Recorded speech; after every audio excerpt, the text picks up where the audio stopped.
মাছৰ বইল বনাবলৈ মই আজি এইখিনি বস্তু লৈছোঁ।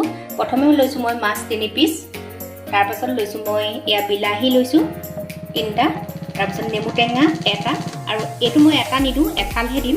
আৰু এয়া মই এটা লৈছোঁ ভোট জলকীয়া, আৰু এই ভোট জলকীয়াটো মই আধা ডোখৰ দিম কাৰণ বহুত জ্বলা হয়। এয়া নিমখ লৈছোঁ, আৰু এয়া মই টেঙা পাত লৈছোঁ। আৰু এই টেঙা পাত আচলতে দিলে কি হয়, এটা খুব ধুনীয়া চেণ্ট আহে আৰু খাবলৈ বহুত টেষ্টি হয়। গতিকে আপোনালোকে নেমু টেঙা দিবচোন, নেমু টেঙা দি বনাব।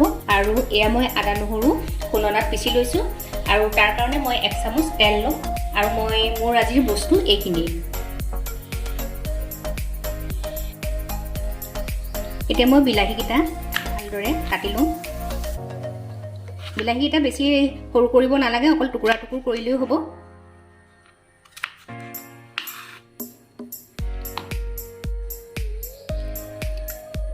মই আগতে বইল মাছৰ এটা ৰেচিপি দিছোঁ, আপোনালোকে যদি চাব খোজে মই ডেছক্ৰিপশ্যনত লিংকটো দি দিম, আপোনালোকে চাব পাৰিব। এতিয়া মই গেছটো জ্বলাই কেৰাহী এটা পাতি তাত আধা লিটাৰ পানী দিছোঁ, আৰু পানীখিনি উতলিলেহে আচলতে মাছখিনি দিব লাগিব, নহ'লে আপোনালোকৰ এটা কেঁচা কেঁচা গোন্ধ আহে। সদায় আপোনালোকে বইল মাছ বনালে পানীখিনি উতলাই ল'ব। এয়া চাওক, পানীখিনি মোৰ বকবককৈ উতলি গ'ল, আৰু এনেকুৱা বকবককৈ উতলা পানীতহে আচলতে দিব লাগে, নহ'লে আপোনালোকৰ এটা কেঁচা কেঁচা গোন্ধ আহিব। আৰু মই ইয়াক জলকীয়া কাটি থৈছোঁ, জলকীয়াখিনিও দি দিছোঁ।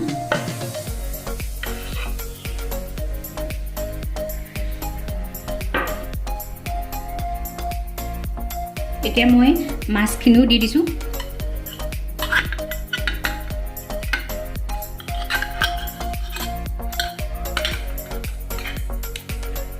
আৰু লগত মই সোৱাদ অনুযায়ী নিমখ দি দিছোঁ, আৰু এইখিনি এতিয়া ভালদৰে উতলিবলৈ দিছোঁ।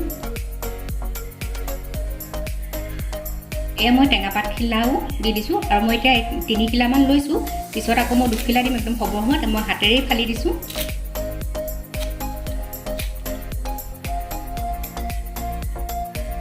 এয়া মই মিঠাতেল আধা চামুচ দি দিছোঁ। এতিয়া গোটেইখিনি বস্তু মই 25 মিনিটৰ কাৰণে উতলিবলৈ দিম ভালদৰে, আৰু উতলি একদম কম হৈ যাব লাগিব, তেতিয়াহে খাবলৈ সোৱাদ লাগে।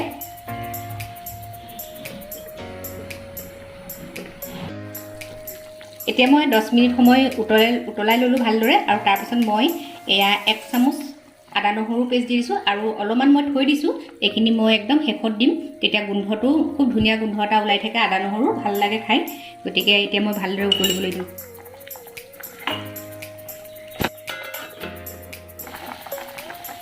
এয়া চাওক, উতলি আছে পূৰা। আৰু মই এতিয়া যিখিনি মই টেঙা লৈছিলোঁ, সেই টেঙা ফাল মই চেপি পেলাই এতিয়া ৰসখিনি ইয়াত দি দিছোঁ।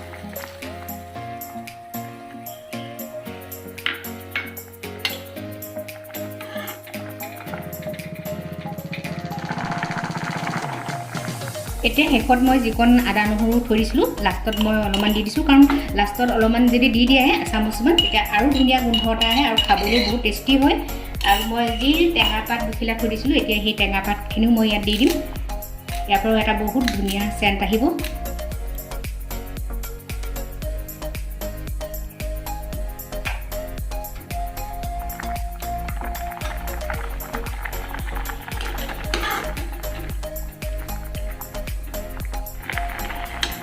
একেবাৰে শেষত যিবোৰ গোটা বিলাহী আছে, সেই বিলাহীখিনি অকণমান বাতি এটাত লৈ পেলাই অলপমান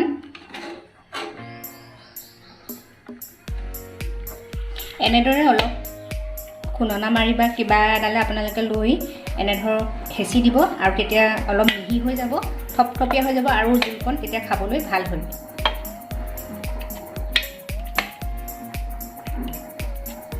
এতিয়া এইখিনি জোলখিনি দি দিছোঁ, আৰু অলপমান ডাঠ হৈ যায় আৰু থপথপীয়া হয়, খাবলৈ বহুত টেষ্টি হয়। এয়া পানীখিনি শুকাই গৈছে, দেখিছেনে বাৰু? আৰু এতিয়া আমাৰ জোলখিনি প্ৰায় হৈছেগৈ, আৰু মই এতিয়া নমামেই অলপ পিছতে। এয়া চাওক, মোৰ মাছৰ বইল ৰেডি হৈ গ'ল, আৰু মই এতিয়া আপোনালোকক চাৰ্ভ কৰি দেখুৱাই আছোঁ।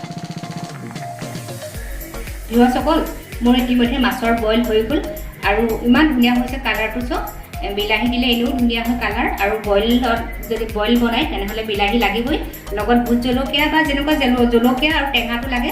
গতিকে ইমান এটা ধুনীয়া ৰেচিপি আপোনালোকে ঘৰত ট্ৰাই কৰিব আৰু খুব হেল্ডি হয় কোনো মা মছলাৰ কাৰবাৰ নাই গতিকে আমাৰ হেল্থৰ কাৰণে এইটো খুবেই ভাল গতিকে আপোনালোকে ঘৰত এবাৰ ট্ৰাই কৰিব আৰু যদি এই ৰেচিপিটো ভাল পালে তেনে লাইক শ্বেয়াৰ আৰু সাবস্ক্ৰাইব কৰিব মোৰ ভিডিঅ'বোৰ চাই থাকিব আৰু চোৱাৰ বাবে আপোনালোকক বহুত বহুত ধন্যবাদ পুনৰ আন এটা ভিডিঅ' লগ পোৱাৰ প্ৰতিশ্ৰুতিৰে আজিলৈ আহোঁ